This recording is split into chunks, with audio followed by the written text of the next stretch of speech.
ورحمة الله وبركاته. بسم الله الرحمن الرحيم.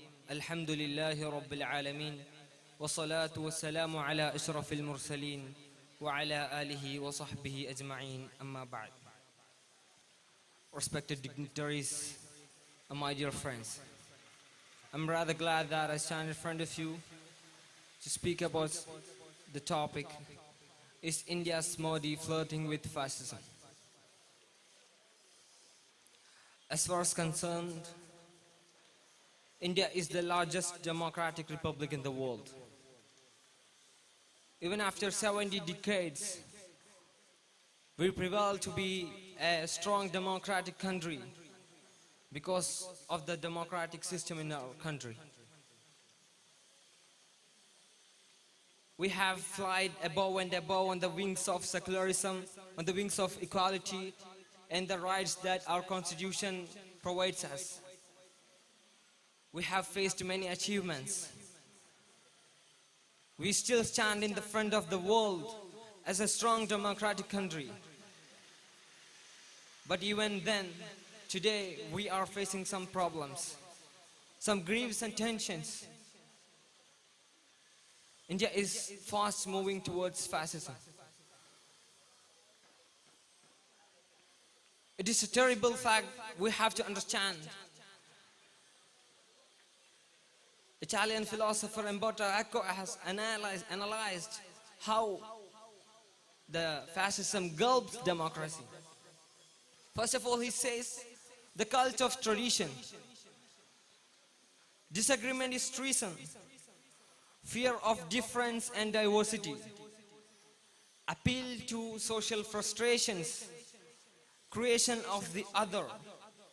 Doubt against intelligence and thought.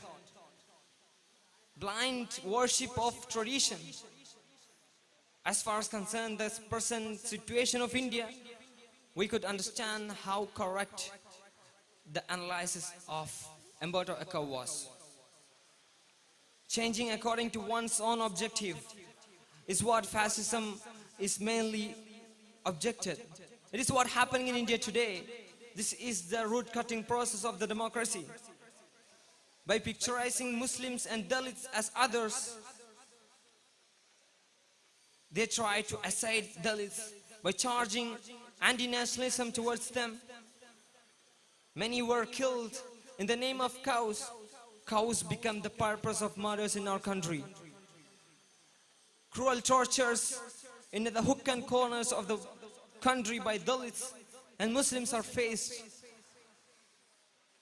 This is the situation of India today. Intolerance everywhere. The answer to the question who is ruling in the democracy is being changed from people are ruling to the corporates are ruling. This synchronization of corporation with the governments, this is a terrible threat to the democracy. On the other hand, from M.M. Kalburgi and Govind Pansare to Gauri Langesh, we are witnessing a terrible cut-off of the literature. This is what I told earlier. Disagreement is treason in fascism. Who all disagree, they are cut off. They are removed. Communal violence everywhere. Saffronization of education, history, culture. Everything they could paint off as saffron is done. Communal violence and riots are ignited by fascist powers. And all these problems are covered under the veil of made in India, make in India, digitalizing India. Nothing is being visible.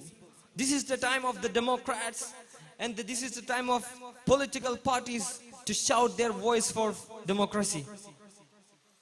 Political alliance, political unitedness should be for the development and survival of democracy, not the peace of power. Pastor Muller has once said, first they came for me, first they came for Jews, but I was not a Jew. But later they came for me, but no one shouted for me. So until it reaches us, before it reaches us, the democratic lovers have to shout for the democracy. Here in 2019 the election is coming, and if one more rules 5-year rule is coming in the same way, the political, democratical, secularist India will be just a dream, and the substitution for fascism is only the democracy. I conclude my words. Wa akhiru da'wana alhamdulillahi rabbil alamin. Wassalamu alaikum wa rahmatullahi wa barakatuh.